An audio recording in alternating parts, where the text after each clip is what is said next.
EPFO ഗുണഭോക്താക്കൾക്കും തൊഴിലുടമകൾക്കും തിരിച്ചടി സമ്മാനിച്ച employees provident fund organisation നിർബന്ധിത EPF നിക്ഷേപങ്ങൾക്കുള്ള വേതന പരിധിക്ക് കേന്ദ്ര സർക്കാർ തയ്യാറെടുക്കുന്നതായുള്ള റിപ്പോർട്ടുകളാണ് ഇപ്പോൾ പുറത്തുവരുന്നത്.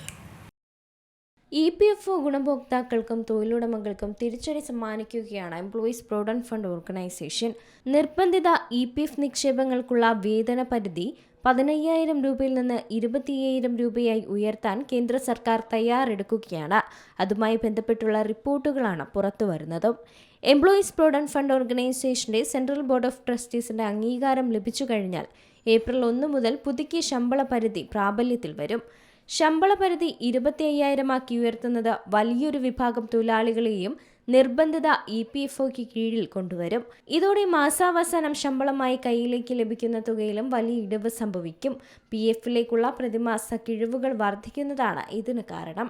എന്നാൽ ഇത് ജീവനക്കാരുടെ ദീർഘകാല വിരമിക്കൽ സമ്പാദ്യം ഇരട്ടിയാക്കാനും സഹായിക്കും. എന്നാൽ തൊഴിലുടമകൾ ജീവനക്കാർക്ക് തുല്യമായ EPF സംഭാവനകൾ നൽകേണ്ടതിനാൽ അവരുടെ സാമ്പത്തിക ചിലവും വർദ്ധിക്കും. ഇത് ഇടത്തരം ചെറുകിട സ്ഥാപനങ്ങളെ സമ്മർദ്ദത്തിലാക്കും.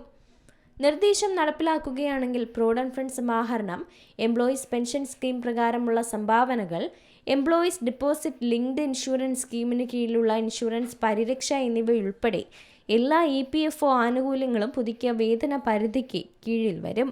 News desk C Malayalam news.